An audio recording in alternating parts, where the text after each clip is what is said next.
গাইবান্ধার ওপর দিয়ে বয়ে যাওয়া তিস্তা, ব্রহ্মপুত্র, যমুনা ও ঘাঘট নদীর পানি এখনও বিপদসীমা ছাড়ায়নি, কিন্তু পানি বাড়তেই ভয়াবহ রূপ নিয়েছে নদী ভাঙন। প্রতিদিনই নদীগর্ভে বিলীন হচ্ছে বসতভিটা, ফসলি জমি, গাছপালা আর মানুষের সারা জীবনের সঞ্চয়। ক্ষতিগ্রস্তদের দাবি, নদী ভাঙন থেকে স্থায়ীভাবে রক্ষা পেতে কার্যকর ব্যবস্থা নেওয়া।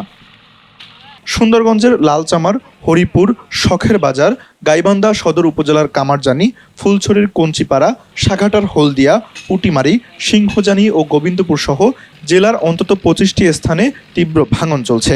কোথাও মানুষ ঘর খুলে নিরাপদ স্থানে সরিয়ে নিচ্ছেন, আবার কেউ শেষ মুহূর্ত পর্যন্ত ভিটেমাটি বাঁচানোর চেষ্টা করছেন। সবচেয়ে বেশি ক্ষতিগ্রস্ত হয়েছে সুন্দরগঞ্জ উপজেলা। গেল এক সপ্তাহেই তিস্তার ভাঙনে নদীগর্ভে চলে গেছে 5 শতাধিক বসতভিটা, আবাদি জমি ও বিভিন্ন সড়ক। এখন ঝুঁকিতে রয়েছে আরও শত শত পরিবার, শিক্ষা প্রতিষ্ঠান এবং পুরনো বেড়িবাঁধ। দুঃখ করে জায়গা কিনছিলাম বাবা, মাটির কাম করিয়ে জায়গা কিনছিলাম, সেই জায়গাও চলে গেল। থাকি কুটি না থাকি, দিন দিন ভাঙতে ভাঙতে আজকে একদম গুরুতর পর্যায়ে পড়ে গেছে। আজকে একদম বেশি। আজকে গাছ গাছালি যা আছে সবার কেউ কোনো কিছুই কাটতে পারে নাই, কিছুই না, কারো কিছুই নাই, শুধু হাত আর পা। এখন যে বাড়িতে আছে, বাড়িতে টান দেওয়ার মতো পরিস্থিতি কারো নাই। এখন আর কি বলবো, বলার তো কিছুই নাই। যত দ্রুত সম্ভব এইখানে জিও ব্যাগ খেলানির ব্যবস্থা করে দেন আপনারা সবাই। এদিকে পানি উন্নয়ন বোর্ড বলছে, ভাঙন কবলিত এলাকার প্রতিবেদন নিয়মিত ঊর্ধ্বতন কর্তৃপক্ষের কাছে পাঠানো হচ্ছে।